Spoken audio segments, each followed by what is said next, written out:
개는 시바 따라 만든 아류다. 프랑스 최고 권위의 도그쇼에서 일본 핸들러가 던진 이 말에 저는 뜨겁게 분노했습니다. 그런데 웃긴 건 불과 몇 달 전까지만 해도 저 역시 한국을 혐오했다는 거예요. 과거 의료사고 때문에 한국개는 절대 키우지 않겠다고 다짐했던 프랑스 의사였거든요. 하지만 운명처럼 우리 집에 온 하얀 진돗개 백호가 모든 걸 바꿨어요. 무대에서 도망간 첫 리허설의 굴욕부터 프랑스 전역을 울린 감동의 웃음까지. 한 마리 개가 어떻게 편견에 사로잡힌 한 가족을, 아니 한 나라 전체를 변화시켰는지. 지금부터 그 믿기 어려운 실화를 들려드릴게요. 시작하기 전에 잠깐 사는 곳을 댓글로 남겨주세요. 그리고 구독과 좋아요도 꼭 눌러주세요. 채널을 만드는데 큰 힘이 됩니다. 저는 클로틸드 르구랑입니다. 파리 국립어린이병원에서 소아심장외과 전문의로 일하고 있죠. 제 아들 미카엘이 10살이 되도록 단 한 번도 또래 친구들과 제대로 어울리지 못하는 모습을 보며 남편과 저는 반려견을 들이기로 결정했습니다. 그날 저녁 남편이 조심스럽게 말을 꺼냈어요. 클로틸드, 한국 진돗개가 아이들에게 좋다고 하던데. 충성심이 강하고 교감 능력이 뛰어나다더군. 그 순간 제 손이 멈췄습니다. 한국이라는 단어만 들어도 가슴이 철렁 내려앉았거든요. 한국산 개는 절대 안 돼. 제가 단호하게 말했죠. 남편은 당황한 표정으로 저를 바라봤습니다. 왜 그래? 무슨 일이라도. 그냥 안 된다고 했잖아요. 사실 저에게 한국은 평생 지우고 싶은 악몽 같은 기억이었습니다. 10년 전 서울에서 열린 국제 소아심장외과 컨퍼런스에 참석했을 때의 일이죠. 현지 의료진이 제공한 데이터를 믿고 수술을 진행했는데 그 정보가 완전히 잘못된 것이었어요. 결국 8살 아이를 잃었습니다. 그때의 무력감과 분노가 아직도 생생해요. 그 이후로 한국이라는 나라 자체가 저에게는 실수와 후회, 그리고 깊은 상처의 상징이 되었죠. 클로틸드, 그게 10년 전 일이잖아. 전혀 다른 문제 아닌가? 남편이 다시 말했지만 저는 고개를 저었습니다. 한국은 저에게 실수, 후회, 그리고 상처일 뿐이에요. 다른 견종으로 하죠. 미카엘이 거실 구석에서 저희 대화를 듣고 있었어요. 그 아이는 항상 그랬습니다. 말은 거의 하지 않지만 모든 걸 다 알아듣고 있었죠. 그날 밤 미카엘의 방에 들어갔을 때 아이가 작은 목소리로 말했어요. 엄마 강아지. 응, 미카엘. 좋은 강아지 찾아보자. 하지만 제 마음속에는 이미 결정이 내려져 있었습니다. 한국과 관련된 것이라면 무엇이든 우리 가족에게 들여놓을 수 없다고 말이죠. 그때는 몰랐습니다. 바로 그 한국에서 온 작은 생명체가 제 인생을 완전히 바꿔놓을 거라는 걸 말이에요. 다음 주말 남편의 끈질긴 설득에 못 이겨 파리 외곽의 개 보호소로 향했습니다. 골든 리트리버나 레브라도 같은 안전한 선택을 하려고 했죠. 미카엘은 내내 창밖만 바라보며 한마디도 하지 않았어요. 보호소에 도착하자 직원이 반갑게 맞아주었습니다. 어떤 견종을 찾으시나요? 대형견으로 아이와 잘 어울리는. 제가 말하는 도중 갑자기 사무실 전화가 울렸어요. 직원이 급히 전화를 받더니 당황한 표정을 지었습니다. 죄송합니다. 오늘 입소 예정이던 개가 갑자기 변경되어서. 혹시 다른 견종도 괜찮으실까요? 저는 고개를 끄덕였죠. 어차피 한국개만 아니면 상관없다고 생각했거든요. 직원이 저희를 개별 상담실로 안내했습니다. 그런데 문이 열리는 순간 제 심장이 멈춘 것 같았어요. 순백의 아름다운 개 한 마리가 조용히 앉아 있었거든요.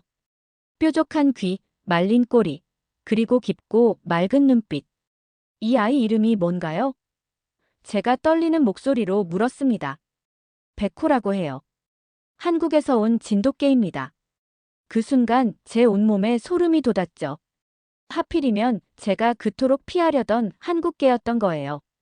죄송합니다. 저희는. 제가 일어서려는 순간이었어요. 미카엘이 갑자기 움직였습니다. 그 아이가 조용히 백호에게 다가가더니 손을 천천히 내밀었어요. 백호는 경계심 가득한 눈으로 미카엘을 바라보다가 놀랍게도 그 작은 손 위에 자신의 머리를 가만히 올렸습니다. 미카엘의 얼굴에 미소가 번졌어요. 제가 태어나서 처음 보는 그렇게 환한 미소였죠. 엄마. 미카엘이 저를 돌아보며 말했어요. 그 눈빛에는 간절함이 가득했습니다. 보호소 직원도 깜짝 놀란 표정이었어요. 신기하네요. 백호는 보통 사람들을 경계하는데 아이에게는 처음부터 마음을 연 것 같아요. 백호는 미카엘 옆에 가만히 앉아서 같은 방향을 바라보고 있었습니다. 마치 오랜 친구처럼 말이죠. 제 머릿속은 복잡했어요. 한국계는 절대 안 된다고 다짐했는데 미카엘이 그렇게 행복해하는 모습을 본 건 정말 오랜만이었거든요. 이 아이. 성격은 어떤가요? 진돗개는 한 번 주인을 정하면 평생 충성합니다. 하지만 처음엔 경계심이 강해서 시간이 좀 걸릴 수 있어요. 미카엘이 백호의 털을 부드럽게 쓰다듬고 있었어요. 백호는 눈을 지그시 감고 그 손길을 받아들이고 있었고요. 그 모습을 보니 가슴 한편이 뜨거워졌습니다. 입양 절차는 어떻게 되나요? 제가 결국 물었죠. 하지만 동시에 마음속으로는 선을 그었어요. 절대 우리 가족이라고 생각하지는 마. 그냥 미카엘을 위한 치료견 정도로만 생각하자. 그렇게 백호가 우리 집에 오게 되었습니다. 그때만 해도 이 작은 생명체가 제 다친 마음을 어떻게 열어젖힐지 전혀 몰랐죠. 백호가 우리 집에 온 지 2달쯤 지났을 때였어요. 미카엘은 백호와 점점 가까워졌지만 저는 여전히 거리를 두고 있었죠. 그러던 어느 날 남편이 신문을 보며 말했습니다. 파리에서 제일 큰 도그쇼가 열린다네. 살롱 인터내셔널 뒤 시행 드 파리라고. 그게 저희와 무슨 상관이에요? 미카엘이 백호랑 참가해보면 어떨까 싶어서. 아이 자신감에도 좋을 것 같고. 처음엔 말도 안 된다고 생각했는데 미카엘이 눈을 반짝이며 고개를 끄덕이는 걸 보고 마음이 흔들렸어요. 등록하러 간 날 접수대에서 충격적인 일이 벌어졌습니다. 견종이 어떻게 되시나요? 진돗개요. 진돗개. 잠깐만요. 직원이 컴퓨터를 뒤지더니 난처한 표정을 지었어요. 죄송한데 진돗개는 등록 견종에 없네요. 기타 견종으로 분류됩니다. 기타 견종이라니. 마치 백호가 이름도 없는 잡종 취급을 받는 것 같아서 기분이 불쾌했어요. 그때 뒤에서 유창한 프랑스어가 들렸습니다. 진돗개요? 아, 시바를 개량한 한국 아류 아닌가요? 돌아보니 단정한 정장을 입은 일본 여성이 서 있었어요. 옆에는 아름다운 시바견이 얌전히 앉아 있었고요. 다카하시 미오라고 합니다. 시바견 전문 핸들러죠. 그녀의 시바견은 정말 완벽해 보였어요. 자세도 표정도 모든 게 완벽했죠. 시바 따라한 거라니요? 제가 반문했습니다. 네, 한국이 일본 시바견을 보고 만든 개량종 아닌가요? 물론 나쁘다는 뜻은 아니에요. 미호의 말투는 정중했지만 그 속에 담긴 우월감이 느껴졌어요. 심사위원들도 시바견에게는 친숙한 반응을 보였지만 백호에게는 의아한 표정을 지었습니다. 기타 견종. 특이하군요. 그 순간 제 안에서 뭔가 끌어올랐어요. 한국에 대한 편견이 있던 저조차 이건 아니라는 생각이 들었거든요. 이 아이는 그저 개가 아닙니다. 제가 목소리를 높였어요. 한국인의 정신이에요. 천년을 이어온 충성과 자부심이죠. 제 자신도 놀랐어요. 언제부터 제가 한국을 이렇게 감싸고 있었던 걸까요? 미호가 의미심장한 미소를 지었습니다. 그렇다면 무대에서 증명해 보시죠. 말로는 누구나 할 수 있으니까요. 그날 밤 집에 돌아와서 거울을 보니 제 모습이 낯설었어요. 한국을 피하고 싶어 했던 제가 한국을 옹호하고 있었으니까요. 백호가 조용히 제 발치에 앉아 저를 올려다보고 있었어요. 그 맑은 눈빛에는 말없는 신뢰가 담겨 있었죠. 도그쇼까지 한 달이 남았을 때 저는 처음으로 진돗개에 대해 제대로 알아보기 시작했습니다. 인터넷을 뒤져봐도 프랑스어나 영어 자료는 거의 없었어요. 대부분이 한국어였죠. 유튜브에서 진돗개 훈련 영상을 찾아봤는데 모든 구령이 한국어더라고요. 앉아, 엎드려, 기다려, 이리 와. 처음엔 발음조차 어색했어요. 하지만 놀라운 일이 벌어졌습니다. 백호가 제 어설픈 한국어에 정확히 반응한 거예요. 앉아. 제가 말하니 백호가 즉시 앉았어요. 엎드려. 백호가 고개를 갸웃하더니 바닥에 엎드렸죠. 미카엘이 박수를 치며 좋아했어요. 엄마, 백호 똑똑해. 매일 밤 한국어 발음을 연습했습니다. 백호는 제가 발음을 틀릴 때마다 고개를 갸웃했고 정확할 때는 꼬리를 살짝 흔들었어요. 마치 선생님 같았죠. 하지만 훈련은 쉽지 않았어요. 백호는 집에서는 완벽했지만 낯선 환경에서는 극도로 경계했거든요. 공원에서 연습할 때도 다른 개들이 오면 바로 제 뒤로 숨었어요.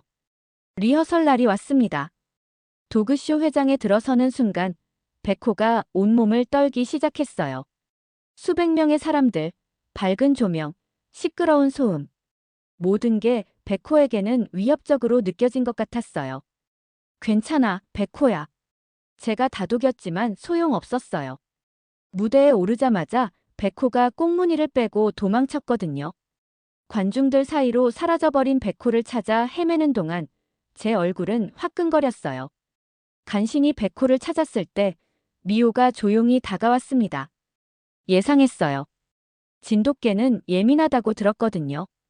그녀의 시바견은 무대에서 의연하게 서 있었어요. 무대는 아무나 서는 게 아니에요. 그래서 제가 시바가 더 낫다고 했잖아요. 그날 밤 집에 돌아와서 백호를 바라보니 미안했어요. 제가 너무 성급했던 걸까요? 백호는 구석에 웅크리고 있었고 미카엘도 풀이 죽어 있었어요. 미안해, 백호야. 제가 백호에게 다가가 말했어요. 내가 너를 너무 몰랐구나. 백호가 천천히 고개를 들어 저를 바라봤어요. 그 눈빛에는 실망이 아니라 여전한 신뢰가 담겨 있었죠. 그때 깨달았어요. 이건 단순한 도그쇼가 아니라 전쟁이었어요.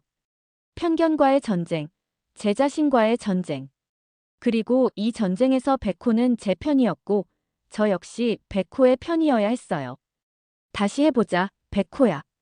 이번엔 제대로. 제가 백호의 머리를 쓰다듬으며 다짐했습니다. 한 달 후 진짜 무대에서는 절대 도망가지 않을 거라고 말이죠. 리허설 실패 후 며칠 동안 집 안 분위기는 무겁기만 했어요. 백호는 평소보다 더 조용해졌고 미카엘도 말수가 줄었죠. 저 역시 백호를 보는 게 미안해서 피하게 되었어요. 그날 저녁 백호가 거실 구석에 혼자 웅크리고 있는 모습을 보니 가슴이 아팠습니다. 제가 조심스럽게 다가가 백호 앞에 앉았어요. 백호야. 목소리가 떨렸어요. 미안해. 내가 틀렸어. 제가 백호를 바라보며 말했습니다. 미카엘에게도 너에게도 너무 큰 기대를 준 것 같아. 무대 같은 건 중요하지 않아. 내가 우리 곁에 있는 것만으로도 충분해. 백호가 천천히 고개를 들어 저를 바라봤어요. 그 맑은 눈에는 여전히 신뢰가 담겨 있었죠. 저도 모르게 눈물이 흘러내렸어요. 언제부터인가 백호가 제게 소중한 존재가 되어 있었거든요. 그날 밤 잠자리에 들기 전 갑자기 생각이 났어요. 한국 동요를 들려주면 어떨까 하고요. 유튜브에서 반달이라는 노래를 찾아 틀었습니다. 푸른 하늘 은하수 하얀 쪽배에 놀라운 일이 벌어졌어요. 백호가 그 소리에 귀를 쫑긋 세우더니 제 옆에 조용히 누웠거든요. 그리고는 눈을 지그시 감고 편안하게 잠들었어요. 마치 고향의 자장가를 듣는 것처럼 말이죠. 엄마. 갑자기 미카엘이 다가왔어요. 그 아이가 제 무릎에 앉으며 말했어요. 백호. 좋아. 그 짧은 말에 모든 게 담겨 있었어요. 미카엘에게 백호는 이미 가족이었던 거죠. 그래, 미카엘아. 엄마도 백호 좋아해. 제가 미카엘을 안으며 말했어요. 그 순간 깨달았어요. 도그쇼에서 이기는 것보다 중요한 건 이미 우리가 서로를 사랑하게 되었다는 사실이었어요. 다음 날부터 저는 달라졌습니다. 백호에게 무대 기술을 가르치는 대신 함께 시간을 보내는데 집중했어요. 공원을 산책하고 집에서 편안히 쉬고 미카엘과 함께 놀아주는 백호를 지켜봤죠. 신기하게도 백호도 변했어요. 긴장하지 않고 자연스럽게 제 옆을 걸었고 낯선 사람이 와도 예전처럼 극도로 경계하지 않았어요. 사랑받고 있다는 확신이 백호를 더 당당하게 만든 것 같았어요.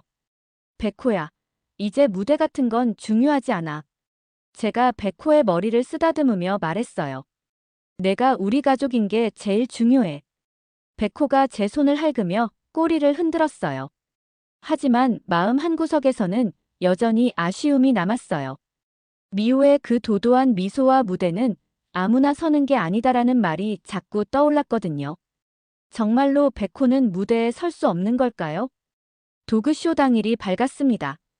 사실 참가를 포기하려고 했는데 미카엘이 백호의 목줄을 가져오며 고개를 끄덕이는 바람에 결국 회장으로 향했어요.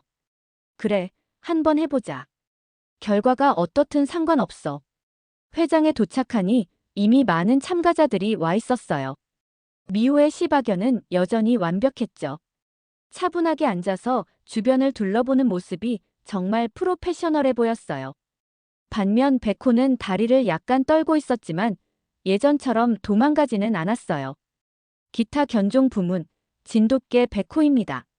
아나운서가 호명했을 때 관객석에서 약간의 웅성거림이 들렸어요. 대부분 진돗개를 처음 보는 사람들이었거든요. 무대에 오르는 순간 백호가 잠시 주춤했어요. 하지만 제가 괜찮아. 백호야라고 속삭이자 백호가 저를 올려다보며 고개를 들었어요. 그 눈빛에는 더 이상 두려움이 아니라 신뢰가 담겨 있었죠. 첫 번째 심사, 보행 테스트였어요. 심사위원 베르네 씨가 무표정한 얼굴로 지켜보는 가운데 저와 백호가 무대를 걷기 시작했어요. 놀랍게도 백호는 한치의 오차도 없이 제 왼쪽에서 걸었어요. 마치 한 몸처럼 움직였죠. 멈춤.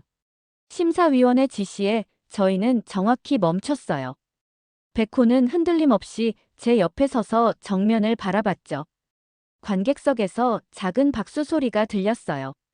두 번째 심사, 스탠딩 테스트였어요. 심사위원이 백호의 자세와 체형을 살펴보는 동안 다른 개들은 산만하게 주변을 두리번거렸어요. 하지만 백호는 오직 저만 바라봤어요. 심사위원이 간식을 코앞에 가져다 대도 눈 하나 깜빡이지 않았죠. 놀랍군요. 베르네 심사위원장이 중얼거렸어요. 이 집중력은. 그의 목소리에서 감탄이 묻어났어요. 마지막 자유보행에서 백호는 완전히 달라졌어요. 더 이상 떨지도 않고 당당하게 고개를 들고 걸었어요. 관객들 사이에서 박수가 터지기 시작했죠. 브라보! 누군가 외쳤어요. 무대를 내려오면서 미호를 마주쳤어요. 그녀의 얼굴에는 당황이 역력했어요. 잘하시네요. 그녀가 억지로 미소를 지으며 말했지만 목소리에는 긴장이 배어 있었어요. 고마워요, 미호 씨. 하지만 아직 끝나지 않았잖아요. 제가 웃으며 답했어요. 백호가 제 다리에 몸을 비비며 꼬리를 흔들었죠. 베르네 심사위원장이 다른 심사위원들과 무언가 진지하게 이야기하고 있었어요. 이건 훈련이 아니라 교감입니다. 그의 말이 마이크에 실려 회장 전체에 울려 퍼졌어요. 백호야, 우리 해냈어. 제가 백호를 껴안으며 속삭였어요. 이미 결과는 중요하지 않았어요. 백호가 보여준 그 당당함과 신뢰, 그것만으로도 충분했거든요. 시상식이 시작되었습니다. 제 심장이 두근거렸지만 이미 백호가 보여준 모습만으로도 만족스러웠어요. 미카엘이 제 손을 꼭 잡고 있었고 백호는 여전히 차분하게 제 옆에 앉아 있었죠. 기타 견종 부문 시상을 시작하겠습니다. 베르네 심사위원장이 마이크를 잡았어요. 회장이 조용해졌죠. 저는 무의식 중에 숨을 참고 있었어요. 3등, 보더콜리 맥스. 박수가 터져 나왔어요. 이어서 2등. 베르네 씨가 잠시 멈췄어요. 미호가 긴장한 표정으로 시바견을 바라보고 있었죠.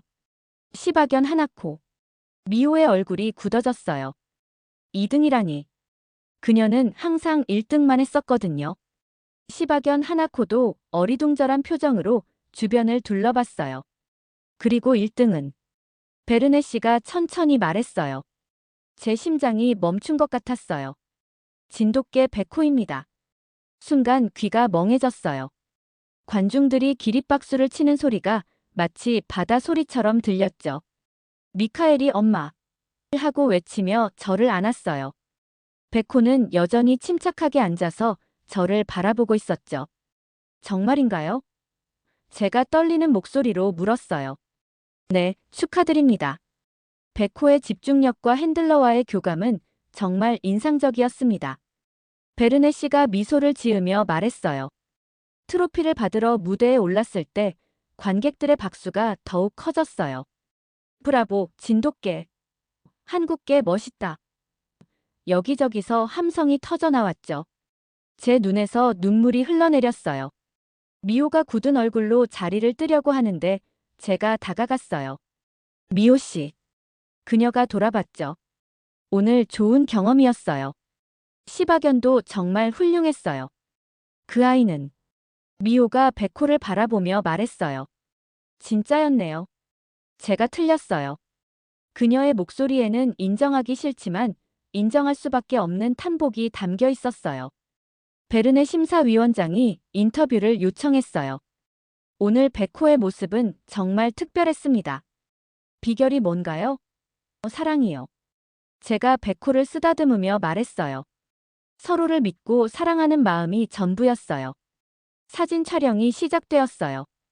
백호는 트로피 옆에서 당당하게 앉아 있었고 미카엘은 환한 미소로 백호를 안고 있었죠.